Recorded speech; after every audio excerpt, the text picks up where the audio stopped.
सुशांत बागुल। तो हेलो दोस्तों, मैं हूँ सुशांत बागुल। तो वीडियो शुरू करने से पहले मैं आपको मेरे बारे में बताता हूँ। तो मेरा नाम है सुशांत बागुल और मैं एक नीट का एस्पिरेंट हूँ। तो आज मैंने cell the unit of life ये चैप्टर कंप्लीट कर लिया था। तो क्वेश्चन सॉल्व कर रहा था।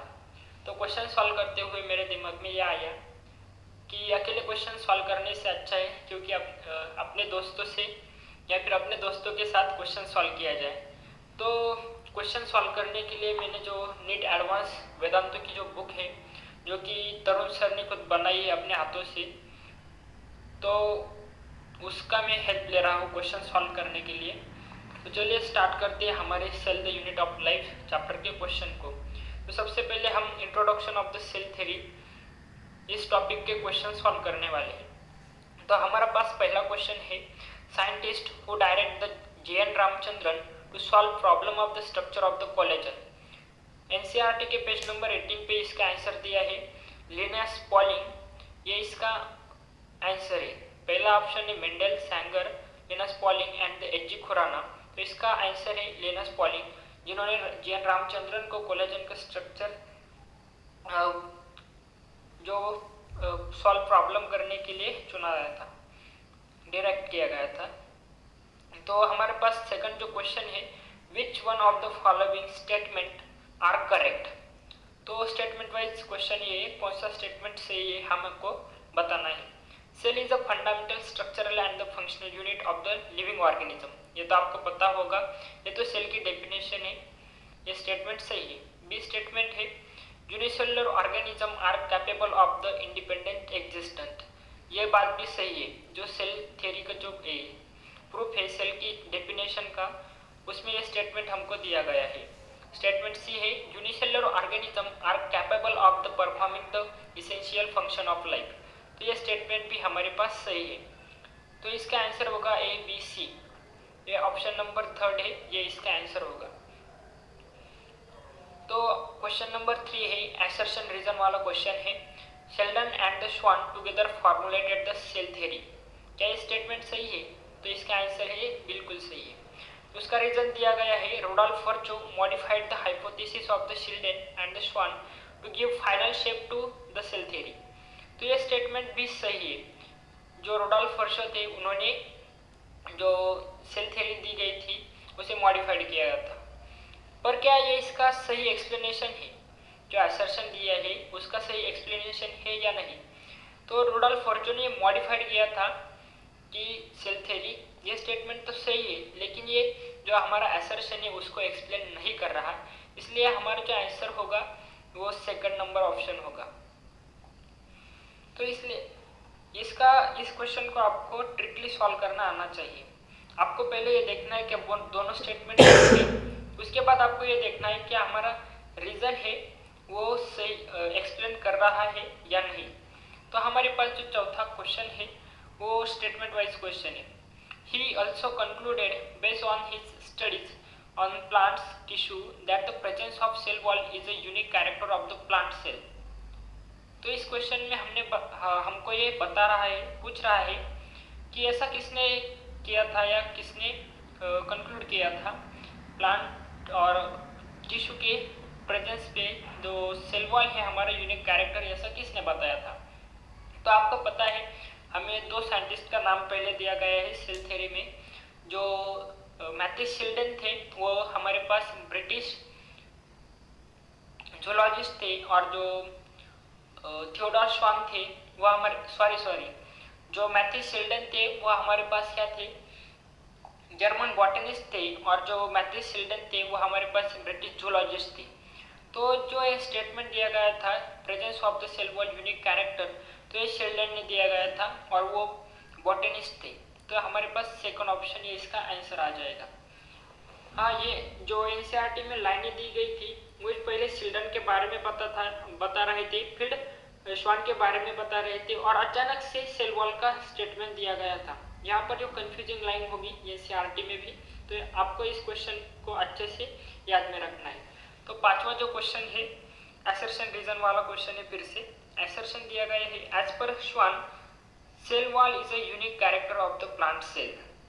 तो अभी हमने जो क्वेश्चन किया तो cell wall is unique character, ये तो हमें शेल्डन ने बताया था। तो इसका मतलब है ये असर्शन रॉन्ग है, यहाँ श्वान की जगह शेल्डन आना चाहिए था। और इसका रीजन दिया गया है, body of the plants and animals are compose of cells and the product of the cells propose by Schwann. ये स्टेटमेंट तो सही है, लेकिन हमारे पास असर्शन ही रॉन्ग है। तो ये इसका सही एक्सप्लेनेशन कैसे हो सकता है?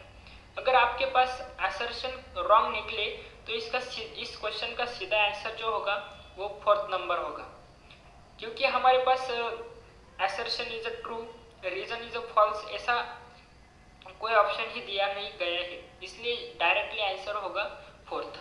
तो हमारे पास जो 6 नंबर क्वेश्चन है मैच द कॉलम का है, Schwann, Schleiden, Rudolf Virchow and the Fleming.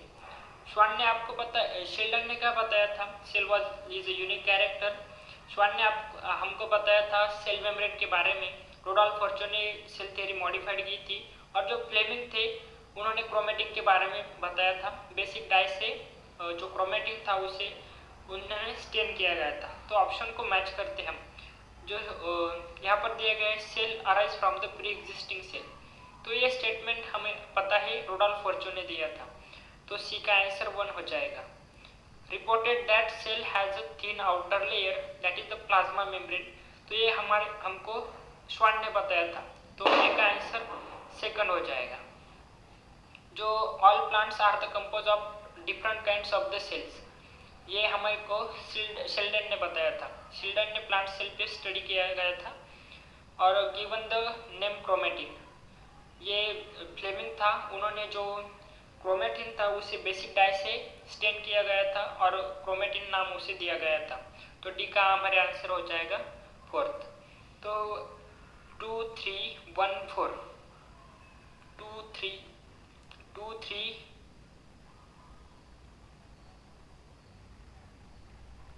ए का 2, बी का 3, सी का 1 और 4, 2 3 1 4 ये हमारे पास जो फर्स्ट ऑप्शन है ये इसका आंसर हो जाएगा। जो 7वां क्वेश्चन है, which is common in E coli and RBC. हमारे पास ऑप्शन दिए गए हैं mitochondria, plasma membrane, cell wall and the 4th option है ऑल। तो इस क्वेश्चन को कैसे सॉल्व करेंगे? तो इस क्वेश्चन को सॉल्व करने के लिए जो ई कोलाई है हमें पता है ये प्रोकार्योटिक सेल है और जो आरबीसी है वो है यूकार्योटिक सेल। तो ई कोलाई जो प्रोकार्योटिक सेल के पास मेम्ब्रेन बाउंड ऑर्गेनल सब्सटेंट रहते हैं और यूकार्योटिक सेल के पास मेम्ब्रेन बाउंड ऑर्गेनल्स प्रेजेंट रहते हैं। तो हमें पता है एक ही स्ट्रक्चर ऐसा है जो कि eukaryotic cell and the prokaryotic cell में कॉमन है, वो है प्लाज्मा मेम्ब्रेन। और जो प्लाज्मा मेम्ब्रेन होती है वो सिलेक्टिवली परमेबल भी होती है।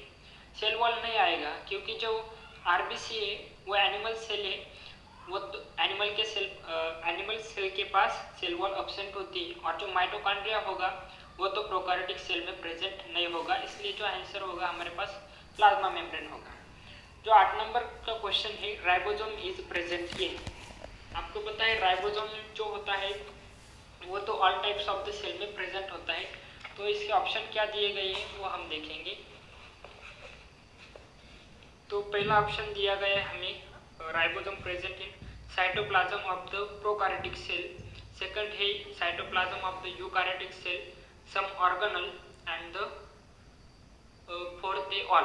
तो आपको पता है राइबोसोम तो प्रोकार्योटिक सेल में प्रेजेंट होता है, यूकार्योटिक सेल में भी प्रेजेंट होता है। सम ऑर्गेनल मतलब जो हमारे पास माइटोकॉन्ड्रिया और जो प्लास्टिड है उसमें भी राइबोसोम प्रेजेंट होते हैं, वो 70s राइबोसोम होता है। तो इसका ऑप्शन आंसर जो आएगा वो ऑल आएगा। जो 9th नंबर क्वेश्चन है हमारे पास, नॉट ट्रू अबाउट सेंट्रियोल। तो पहला ऑप्शन दिया है प्रोटीनेशियस, दूसरा है विदाउट मेम्ब्रेन, तीसरा है present in Nostoc, present in animal cell. तो आपको पता है सेंट्रियोल जो होता है वो एनिमल सेल का फीचर है। और जो सेंट्रियोल का स्ट्रक्चर आपने स्टडी किया होगा तो उसमें जो माइक्रोट्यूब्यूल है उसका ट्रिपलेट से सेंट्रियोल बनता है और उसके अंदर प्रोटीनेशियस हब होता है।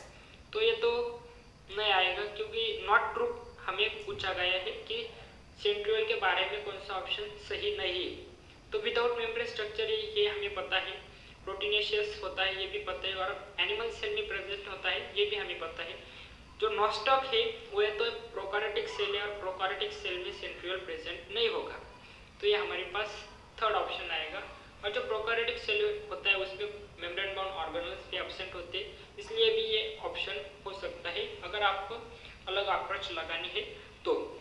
10 नंबर का जो क्वेश्चन है मैच द कॉलम का है। Prokaryotic ribosome, human RBC, typical eukaryotic cell और बैक्टीरिया सेल, इधर सेल के साइज दिए गए हैं। तो आपको प्रोकैरियोटिक जो राइबोसोम होता है, राइबोसोम का साइज 50 से 20 नैनोमीटर जो होता है, नैनोमीटर एनसीईआरटी में ये दिया गया है। ह्यूमन आरबीसी का जो साइज होता है जो 7 माइक्रोमीटर होता है, माइक्रोमीटर। टिपिकल यूकैरियोटिक सेल का साइज 10 से 20 माइक्रोमीटर होता है। और जो टिपिकल बैक्टीरिया होता है वो होता है 2 से 5 माइक्रोमीटर। तो यहाँ पर हम ऑप्शन से इनको मिलाएंगे। प्रोकैरियोटिक राइबोसोम इसका थर्ड आएगा। ह्यूमन आरबीसी 7 माइक्रोमीटर, ये फोर्थ ऑप्शन है। Typical eukaryotic cell, eukaryotic cell 10 से 20 माइक्रोमीटर, ये फर्स्ट ऑप्शन दिया है। और टिपिकल बैक्टीरिया सेल 2 से 5 माइक्रोमीटर, पर यहाँ पर वो वैसा ऑप्शन नहीं दिया गया है, यहाँ पर 1 से 2 माइक्रोमीटर, तो इसका आंसर हो गया है 2। 3 4 1 2 ऐसा कहाँ पर है, 3 4 1 2 ऐसा थर्ड ऑप्शन में है, तो इसका आंसर होगा ऑप्शन 3। तो 11th नंबर जो क्वेश्चन है वो है मैच कॉलम से, फिर से वही क्वेश्चन है कॉलम मैच करने का। यहाँ पर tracheids, nerves, PPLO and the viruses, यहाँ पर शेप दिए गए हैं और कुछ साइज दिए गए हैं। जो ट्रैकिड्स होते हैं वहाँ पर आपको पता है इलोंगेटेड शेप होते हैं, तो ए का 1 आएगा। नर्व सेल होते हैं लॉन्ग एंड द ब्रांच होते हैं, तो थर्ड, इसका थर्ड ऑप्शन आएगा। जो पीपीएलओ होता है हमें पता है ये स्मॉलेस्ट बैक्टीरिया सेल है और इसका साइज जो होता है 0.3 माइक्रोमीटर होता है।